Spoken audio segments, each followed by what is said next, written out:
جبکہ جمعہ کو شہر کا مطلع زیادہ تر ابرالرود رہے گا اور ہلکی بارش ہو سکتی ہے۔ جمعہ کو شہر میں کم سے کم درجہ حرارت 10 سے 12 ڈگری تک رہنے کا امکان ہے۔ اب ایک اور خبر چلتے ہیں، یہ وزیر اعظم سے ہی متعلقہ ہے۔ نتھیا گری میں ایک ہوٹل تعمیر ہو رہا ہے جس کا ٹھیکہ وزیر اعظم پاکستان جناب عمران خان کے دوست کو مل گیا ہے۔ نتھیا گری میں لاکھوں ڈالر مالیت کے لگزری ہوٹل کی تعمیر کا ٹھیکہ وزیر اعظم عمران خان کے ساتھی اور پی ٹی آئی کے درینہ رکن کو مل گیا ہے۔ تفصیلات کچھ یوں ہیں کہ عمران خان نے ان کی کمپنی سے چندہ لیا جس کا کاروبار امریکی فورسز کو عراق اور پاکستان میں سیکورٹی گارڈز فراہم کرنا تھا، جبکہ عمران خان امریکی جنگ کے ہمیشہ سے مخالف رہے ہیں۔ الیکشن کمیشن آف پاکستان کی جانچ پڑتال کمیٹی رپورٹ میں یہ بات سامنے آئی ہے کہ پارٹی ڈونر ممتاز احمد مسلم نے پی ٹی آئی کو 24,000 سے زائد ڈالر عطیہ کیے تھے۔ ممتاز مسلم بیرون ہوٹلز کے صدر اور مالک ہیں۔ انہوں نے 15 اپریل 2018 کو عمران خان سے بنی گالہ میں ملاقات بھی کی تھی۔ اس کے علاوہ پنڈورا پیپرز میں شامل 14 آف شور کمپنیوں کے 1,20,00,000 خفیہ فائلیں میں سے ایک فائل میں ممتاز احمد مسلم کا نام بھی شامل ہے۔ اسی بارے میں فواد صاحب نے کچھ کہا جی۔ اس حوالے سے وفاقی وزیر اطلاعات و نشریات فواد حسین چودھری نے کہا ہے کہ ممتاز مسلم نے ہوٹل کا ٹھیکہ اوپن بیڈنگ سے حاصل کیا ہے۔ انہیں ممتاز مسلم کی سیکیورٹی کمپنی سے متعلق کوئی معلومات نہیں ہے۔ اومیکرون کیسز فی الوقت لاک ڈاؤن کا کوئی ارادہ نہیں، اسد عمر صاحب نے یہ کہا ہے، جو این سی او سی کے چیئرمین بھی ہیں اور وفاقی وزیر منصوبہ بندی بھی ہیں۔ این سی او کے سربراہ اسد عمر نے کورونا کی صورتحال پر فی الوقت لاک ڈاؤن کا امکان مسترد کر دیا ہے۔ ہمارے نمائندے سے گفتگو میں اسد عمر نے کہا کہ فی الحال کورونا کے نمبرز کو دیکھ رہے ہیں اور اس حوالے سے پاکستان سمیت دنیا پر نظر ہے۔ فی الوقت ویکسینیشن پر زور ہے اور بغیر ویکسینیشن جو کام نہیں کیے جا سکتے ان کے نفاذ پر زور دے رہے ہیں۔ اسد عمر نے کہا کہ اومیکرون کے بڑھتے پھیلاؤ پر کیسز کی مانیٹرنگ کی جا رہی ہے، لیکن فی الوقت لاک ڈاؤن لگانے کا کوئی ارادہ نہیں ہے۔ خیال ہے کہ گزشتہ روز چند دنوں کے دوران پاکستان میں کورونا کے مثبت کیسز کی شرح میں اضافہ دیکھنے میں آیا ہے، جس کے باعث کیسز کی شرح تقریباً 2.5% کے قریب جا پہنچی ہے۔ ویکسینیشن کرانی چاہیے جی، ہر بندے کو کرانی چاہیے۔ ویکسینیشن آپ کی سہولت کے لیے ہے اور فری آف کاسٹ ہے، فری آف کاسٹ ہے، اس میں کوئی خرچہ نہیں آتا، یہ کرانا چاہیے آپ کو اپنے بچوں کو، والدین کو، بزرگوں سب کو کرانا چاہیے۔ پی ٹی آئی نے بینک اکاؤنٹ چھپائے، الیکشن کمیشن نے غلط معلومات فراہم کی۔ وزیر اعظم پاکستان عمران خان کی سیاسی جماعت پاکستان تحریک انصاف نے پارٹی کے بینک اکاؤنٹس الیکشن کمیشن سے چھپائے۔ الیکشن کمیشن نے احتیاط سے متعلق غلط معلومات فراہم کی۔ پی ٹی آئی ممنوع غیر ملکی فنڈنگ کے معاملے پر الیکشن کمیشن آف پاکستان کی اسکروٹنی کمیٹی کی رپورٹ کے مطابق سامنے آ گئی۔ الیکشن کمیشن میں جمع اسکروٹنی کمیٹی کی رپورٹ کے مطابق P T I account statement میں شامل کیش رسیدیں بینک اسٹیٹمنٹ سے مطابقت نہیں رکھتی۔ رپورٹ کے مطابق اسٹیٹ بینک کے بینک اسٹیٹمنٹ سے ظاہر ہے کہ پی ٹی آئی کو 1,64 کروڑ روپے کی احتیاط موصول ہوئے۔ پی ٹی آئی نے 31 کروڑ روپے سے زائد رقم الیکشن کمیشن میں ظاہر نہیں کی۔ رپورٹ کے مطابق 3 بینکوں نے 2008 تا 2012 تک کے اکاؤنٹس کی تفصیلات اثاثوں میں ظاہر نہیں کی۔ 5 سال میں چارٹرڈ اکاؤنٹ فرم سے نے آڈٹ رپورٹس کا ایک ہی ٹیکس جاری کیا۔ چارٹرڈ اکاؤنٹ فرم نے اپنی آڈٹ رپورٹ میں کوئی تاریخ درج نہیں کی۔ تاریخ درج نہ ہونا اکاؤنٹنگ معیار کے خلاف ہے۔ رپورٹ کے مطابق پی ٹی آئی کو 1,414 پاکستانی، 47 غیر ملکیوں اور 119 کمپنیوں کے کنٹریبیوٹرز نے حصہ داروں جنہوں نے حصہ لیا ان کے پروگراموں میں نے فنڈنگ کی تھی۔ فنڈنگ کرنے والوں میں 4,755 پاکستانی، 41 غیر ملکی اور 230 فارن کمپنیز شامل تھیں۔ رپورٹ کے مطابق پی ٹی آئی نے 2010 تا 2013 درمیان امریکہ میں 23,44,842 ڈالر کی فنڈنگ اکٹھی کی۔ اس کے علاوہ دبئی، برطانیہ، Europe, Denmark, Japan, Canada, Australia اور دیگر ممالک سے بھی فنڈ ملے۔ رپورٹ کے مطابق اسکروٹنی کمیٹی نے بیرون ملک سے پی ٹی آئی کی غیر ملکی فنڈنگ کا پتہ چلایا، مگر P T I scrutiny committee کو ذرائع بتانے میں ناکام رہی۔ سیکورٹی کمیٹی کو غیر ملکی بینک اکاؤنٹس تک رسائی نہیں ملی، اس لیے کمیٹی پی ٹی آئی کو فنڈنگ کے ذریعے ذرائع پر تبصرہ نہیں کر سکی۔ پی ٹی آئی نے گوشواروں میں M C B bank of Punjab اور بینک آف خیبر کے اکاؤنٹ ظاہر نہیں کیے۔ سیکورٹی کمیٹی اس نتیجے پر پہنچی کہ آڈٹ رپورٹس اور پی ٹی آئی کی بینک اسٹیٹمنٹ میں تضاد ہے۔ یہ تضاد عوام کو تو اس دن پتہ چل گیا تھا جب علیمہ خانم جو عمران خان کی مشیرہ ہے، ان کو سپریم کورٹ میں صادق اور امین ڈکلیئر کیا گیا تھا کہ انہوں نے سلائی مشینوں کے کاروبار میں یہ 46 ارب روپے کمائے ہیں۔ ادھر راول پنڈی میں تقریباً 400 کے قریب سلائی مشینوں کے کاروباری حضرات ہیں، ان سے اکثر گائے بگائے ملنا جلنا رہتا ہے۔ بہت بڑے بڑے نام ہیں سنگر والوں کے، رومر والوں کے، ہیں جی، ڈائمنڈ والوں کے، اس طرح کے بہت ساری مشینیں ایسی ہیں جن سے ہم اکثر ملاقات ہوتی رہتی ہے۔ تو انہوں نے بھی اس چیز پر بھی بڑی حیرت کا اظہار کیا کہ یہ 46 ارب روپے سلائی مشینوں، وہ کہتے ہیں ہمارے تو گھر کا خرچہ نہیں چل رہا، ہم پاکستان بننے سے پہلے سے راول پنڈی پرانا قلعہ پہ بیٹھے ہوئے ہیں، ہمارے آباء و اجداد بھی یہی کام کرتے ہیں۔ اسی طرح لاہور میں بورڈ چوک میں یہ سنگر مارکیٹ ہے، میرا چند دن پہلے اتفاق ہوا ادھر جانے کا، ادھر بھی لوگوں سے میں نے پوچھا بھائی آپ کے بھی 44-45 ارب روپے بینکوں میں پڑے ہیں؟ وہ کہتے ہیں جی کرایہ دینے کے لیے بھی پیسے اکٹھے نہیں ہوتے، بل جمع کرانے کے لیے پیسے اکٹھے نہیں ہوتے، ملازمین ہیں ادھر چند لوگ مانسیرا کے مجھے ملک، وہ کہتے ہیں جی بڑی مشکل سے ہم نے ایک کمرہ کرائے پہ لیا ہوا ہے جہاں ہم 5 بھائی رہتے ہیں، اور یہ پرانی مشینیں اکٹھی کر کے انہوں نے رینوویٹ کر کے دوبارہ مارکیٹ میں بیچتے ہیں۔ تو سوچنے کا مقام تو یہ تھا کہ اس دن سپریم کورٹ آف پاکستان کو یہ جسٹس صاحب جو ثاقب نثار صاحب، ان کو پوچھنا چاہیے تھا 46 ارب روپے ایک بہن کی ہے، دوسری کے بھی اتنے ہیں، تیسری کے بھی اتنے ہیں، عمران خان صاحب یہ کہاں سے آ رہے ہیں یہ پیسے؟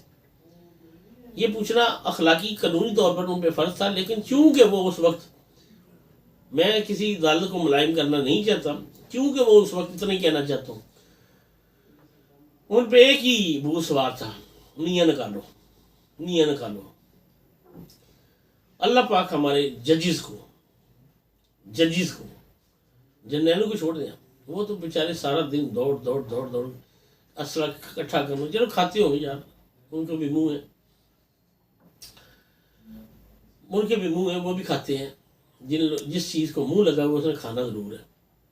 یہ حاجی ثناء اللہ ہو، امام مسجد ہو، یا کوئی بھی ہو، کسی بھی ادارے کا چیف ہو، تو بڑے میں مجھے ایک واقعہ یاد ہے کہ ایک اے سی صاحب آ کے گجر خان میں 78 میں لگے، ان کا بڑا تیل کا تھا جی، کوئی کھاتے ہی نہیں ہے، کچھ نہیں کھاتے، گھر سے دال پکی آتی ہے وہ کھاتے ہیں۔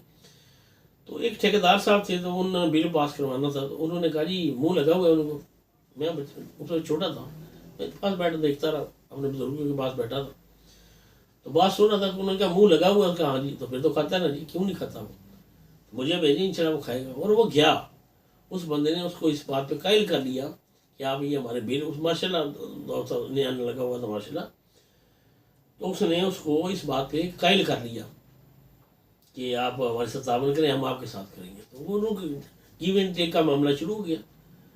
میں سمجھتا ہوں بڑے سے بڑے عہدے پہ بیٹھے ہوئے لوگ بھی اس بات پہ، مجھے یاد ہے ایک دفعہ ایک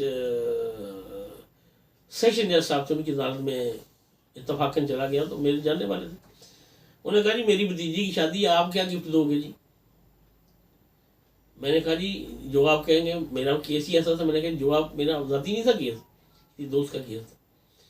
انہوں نے کیا دیا جی، فلان دکان پہ جانا، ادھر فریج پسند کھا رہے ہیں، ان کو پیمنٹ کر دینا۔ کہنے کی باتیں یہ ہیں کہ آج ہر طرف نفسا نفسی کا عالم ہے۔ ججز ہوتے ہیں نا، ان کی عدالتوں میں جو لیڈر ہوتے ہیں، ان کی ڈیوٹی ہوتی ہے کہ ان کی پارٹیز جو آرگنائز کرتے ہیں ججز، ہر سول جج اپنے گھر پہ کوئی نہ کوئی پارٹی، کوئی رشتہ داروں کی، کوئی اپنے کولیگز کی مدعو کرتا رہتا ہے، کوئی اپنے سینئرز کی۔ تو یہ ان لوگوں کے ہیڈک ہوتی ہے، یہ ساری ان کی سردردی ہوتی ہے کہ آپ نے ارینج کرنا ہے، کس ہوٹل سے کیا لینا ہے، وہ ان کا ہیڈک ہوتا ہے، راہ سے لینا ہے یا کسی اور بیکری سے سامان لینا ہے۔ اس میں کوئی بھی کسی جگہ بھی کوئی پردہ نہیں ہے، کسی بھی عدالت میں آپ ایک دن بیٹھ کے دیکھ لیں، کوئی پردہ نہیں ہوگا، آنکھوں کے اشاروں میں ہی سب کچھ چل جاتا ہے۔ میں نے بہت دفعہ ایسی آوازیں اٹھائی ہیں اور دھمکیاں بھی لی ہیں، ہاں جی، لیکن جو لوگ صراط مستقیم پہ چل پڑتے ہیں نا، پھر ان کا راستہ روکنا مشکل ہو جاتا ہے۔ یہ جو میں کہہ رہا ہوں یہ بعض لوگوں کو ناگوار گزرے گا، لیکن کہنا میرا اس لیے فرض ہے کہ مسلمان ہوں، اللہ پہ اعتقاد ہے، موت بر حق ہے اور ایک دن آنی ہے۔ صلی اللہ علیہ وآلہ وسلم کے پیروکار ہیں ہم لوگ، نبی پاک صلی اللہ علیہ وآلہ وسلم کے پیروکار ہیں، ہمیں ان کے رائے راست پہ چلنا ہے۔ اور جو برائیاں، جو بدعات ہمارے معاشرے میں ان 6-7 سالوں میں بڑی ہیں، بڑے چھوٹے کی تمیز ختم ہو گئی ہے، خواتین کا احترام ختم ہو گیا ہے، اس کو ہم نے آئندہ آنے والے وقتوں میں رینوویٹ کر کے اس معاشرے پہ لاگو کرنا ہے، اس معاشرے میں رینوویٹ کر کے ان کو اچھی شکل دے کے، تاکہ ہم اسلام کا بول بالا کر سکیں۔ یہ ہمارے آنے والی نسلوں پہ بھی فرض ہے، ہم پہ بھی فرض ہے۔ ماں بہن کی تمیز، بڑے چھوٹے کا احترام، یہ ہم پہ سب سے پہلے فرض ہے۔ جب قیامت برپا ہونی ہے نا،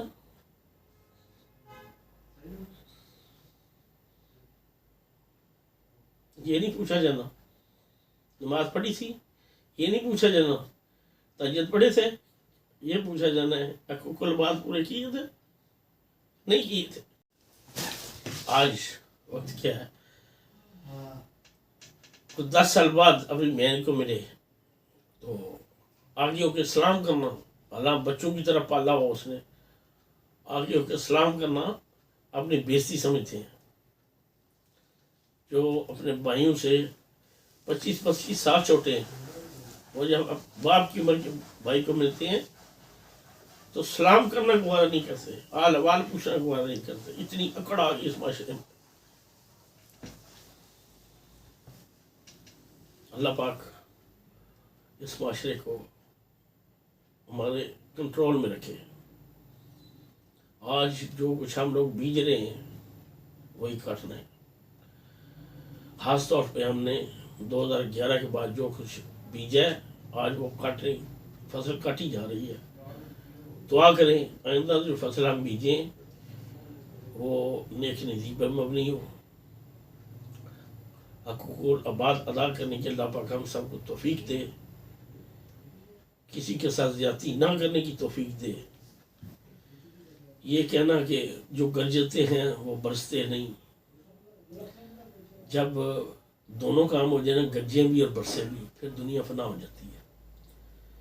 ہم پڑھے لکھے لوگ ہیں، ہمیں غیر پڑھے لکھوں سے ان کو سمجھانا چاہیے، پاس بٹھا کے ان کی تعلیم و تربیت پہ توجہ دینی چاہیے۔ آج لوگوں نے پڑھ لکھ کے گھما دیا ہے۔ میں چند دن پہلے ایک جگہ گیا تو ادھر تو ایک بندہ تھا، وہ تھا ہے ہی ڈرائیور تھا، اس کے تو پلی کا نہیں تھا، اس کی حالت دیکھ کے ترس آیا مجھے۔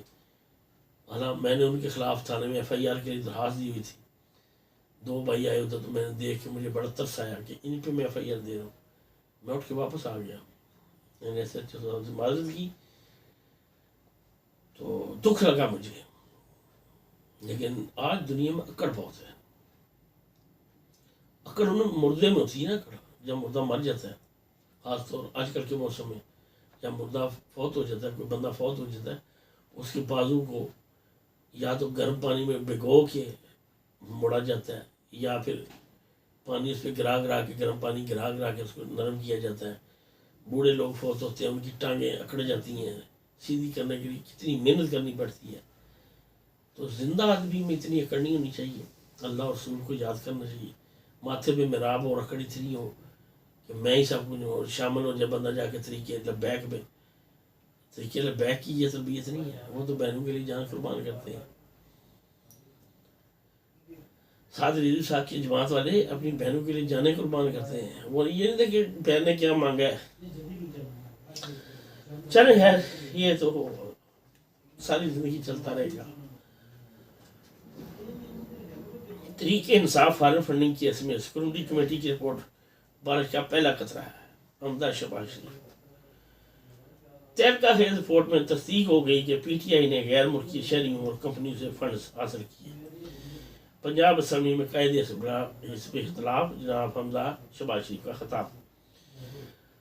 یہ لاہور سے خبر ہے جی۔ پنجاب اسمبلی میں قائد حزب اختلاف حمزہ شہباز شریف نے کہا ہے کہ Tehreek Insaf form funding case میں سیکورٹی کمیٹی کی رپورٹ بارش کا پہلا خطرہ ہے۔ اپنے بیان میں انہوں نے کہا کہ تہلکہ خیز رپورٹ میں تصدیق ہو گئی ہے کہ پی ٹی آئی نے غیر ملکی شہریوں اور کمپنی سے فنڈز حاصل کیے، فنڈز کو کم دکھایا اور درجنوں بینک اکاؤنٹ چھپائے۔ پچھلے 7 سالوں سے ان تحقیقات کو رکوانے کی ہر ممکن تقاضا کی۔ عمران خان کے کارنامے قوم کے سامنے آنا شروع ہو گئے ہیں۔ دوسرے من گھڑت الزامات عائد کرنے والوں کے خلاف مستند رپورٹ چوری، خرد اور مشتبہ ذرائع سے فنڈنگ کی نشاندہی بھی ہوئی ہے۔ اس سیر پیر کی تہ تک پہنچنا اشد ضروری ہے۔ قوم کے سامنے حقائق آنے چاہیے۔ یہ فراڈ کروڑوں سے شروع ہوا ہے اور اربوں روپے تک جائے گا۔ تبدیلی کا اصل چہرہ سامنے آنے پر لوگوں کے ہوش اڑ جائیں گے۔ بہت اچھی بات ہے حمزہ صاحب، آپ بھی تھوڑا بات اپنا جو ہے شو کریں، یہ بھی کریں۔ اللہ پاک اس ملک کو تمام آفات سے محفوظ رکھے، تمام بدعات سے محفوظ رکھے، اور یہ جتنے کرپٹ حضرات ہیں ان کو لقمہ اجل بنائے، اور ہمارے لیے یہ ہمارے پاکستان کے لیے ان کے جو پیسے جمع ہیں وہ ہمارا قرضہ اتارنے کے کام آئیں، غریب غربا کے لیے کالونیاں بنانے کے کام آئیں، ان کے راشن کے لیے کام آئیں، تاکہ وہ لوگ چین کی زندگی گزار سکیں آنے والے وقت میں۔ میرا اللہ پاک اس پاکستان کو ہمیشہ سدا قائم و دائم رکھے، اس کی عوام کو سدا خوشحال رکھے۔ پاکستان